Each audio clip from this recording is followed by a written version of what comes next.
Update रहने के लिए हमारा चैनल सब्सक्राइब करें और नोटिफिकेशन के लिए बेल आइकन दबाना न भूलें। नमस्कार, मैं शिवजी सिंह, सासाराम, बिहार।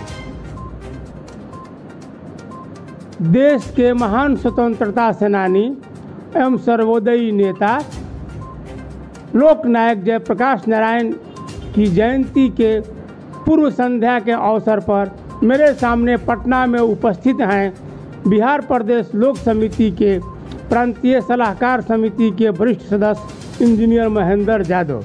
इनसे हम जानना चाहते हैं कि आप लोकनायक जयप्रकाश नारायण के आंदोलन में सक्रिय थे। लोकनायक जयप्रकाश नारायण आज हम लोगों के बीच में नहीं है। उन्होंने संपूर्ण क्रांति का नारा दिया। संपूर्ण क्रांति के विषय में आपको क्या कहना है? अब रखिए। जयप्रकाश नारायण गरीब परिवार से आता है। उनका जन्म 2 अक्टूबर 1902 ईस्वी में छपरा जिला के सिताब दारा गांव में हुआ था। उन्होंने जब पढ़ाई यहाँ की पढ़ाई छोड़कर वो अमेरिका चले गए और 7 वर्ष तक उन्होंने समाजशास्त्र का अध्ययन कर MA की उपाधि ली। उन्होंने अमेरिका में अपने श्रम और मेहनत से, किसी पर आश्रित होकर नहीं, मेहनत से अर्थ कमाकर उन्होंने पढ़ाई की। जब अमेरिका से लौटे तो उन्होंने भारत के स्वतंत्रता की लड़ाई लड़े और महात्मा गांधी से मिले। तब से उन्होंने भारत के स्वतंत्रता में काम दिया और कई बार उन्होंने जेल गया। इसके बाद 1960 ईस्वी में उन्होंने सर्वोदय में अपना योगदान दिया। सर्वोदय के लिए भी काफ़ी प्रयास किए और उनका मेहनत सराहनीय है। इसके बाद 1974 ईस्वी में एक गुजरात में शिक्षा का विद्यार्थी का एक आंदोलन हुआ और वहाँ विद्यार्थी का जो आंदोलन हुआ उसमें वो लोग सरकार के विरोध में सफल हो गया। उसी के अनुरूप यहाँ के जो विद्यार्थी थे, बिहार के विद्यार्थी लोग भी जयप्रकाश से मिलकर क्रांति की बात की। जयप्रकाश नारायण ने कहा कि मैं अब आध्यात्मिक जीवन शुरू करूँगा और अब मैं कितना दिन तक राजनीति करूँ। लेकिन यहाँ के विद्यार्थी जो संगठन था, जो लॉ में पढ़ रहे थे, किसी क्लास में पढ़ रहे थे, सब लोगों ने उनको कहा कि आपकी नेतृत्व की ज़रूरत है, तभी आंदोलन सफल होगा। हम लोग तो अभी बच्चे हैं, आप अनुभवी आदमी हैं, आप साथ दें। उन्होंने साथ देना शुरू किया और 1974 में उन्होंने क्रांति छेड़ दी। क्रांति छेड़ने के बाद उनके साथ पूरी जनता साथ होने लगा और 5 जून 1974 को गांधी मैदान में पूरे गांधी मैदान में जब पूरा जनता की भीड़ लग गई, पूरा गांधी मैदान भरा हुआ था, उसी समय उन्होंने सप्त क्रांति की घोषणा की। पहला क्रांति है सामाजिक क्रांति, दूसरा है आर्थिक क्रांति, तीसरा है राजनीतिक क्रांति, चौथा है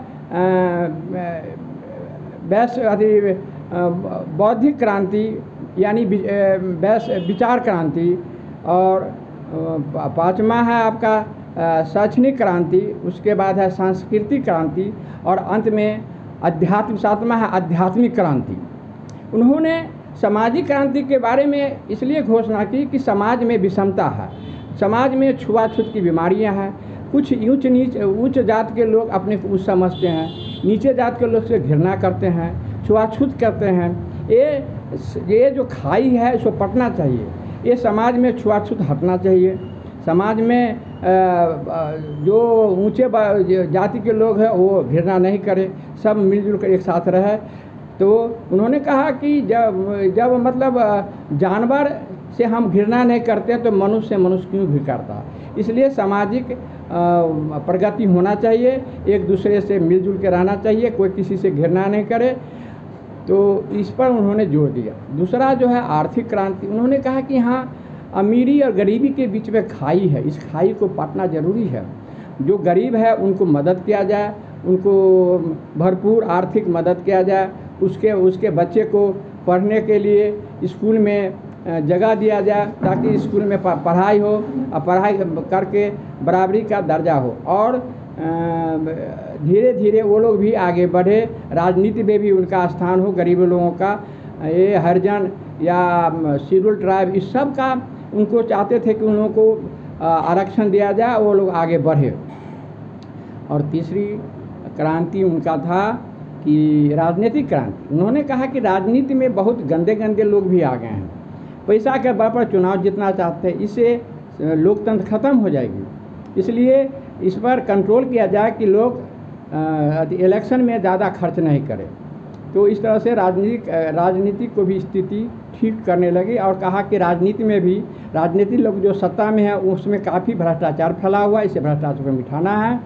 और चौथी क्रांति थी विचार क्रांति। विचार क्रांति का मतलब ये हुआ कि बौद्धिक क्रांति का मतलब कोई चीज़ बिना सोचे समझे नहीं करना चाहिए, सब कुछ सोच समझ के करना चाहिए। और जब तक समझ में नहीं बात आए उस बात को उस पर मतलब उसका उपयोग नहीं करना चाहिए। हर बात सोच समझ के करें कि हमको कैसे आगे बढ़ना है, क्या करना है। इसलिए वैचारिक क्रांति जो है सो बहुत मूल्यवान है। इसके बाद उन्होंने कही शैक्षणिक क्रांति। शैक्षणिक क्रांति का मतलब हुआ कि सबको पढ़ने का अवसर मिले, गांव में भी स्कूल हो, एक उसमें पढ़ाई हो, गुणवत्ता हो और पढ़े लिखे लोग, ताकि गरीब का बेटा भी ऊपर उठ सके। और अंत में और इसका जो है सांस्कृतिक क्रांति बोले, सांस्कृतिक क्रांति में आता है साहित्य आपका, और ये साहित्य आता है और कला आता है और मनोरंजन आता है। साहित्य एक बहुत बड़ी विषय है।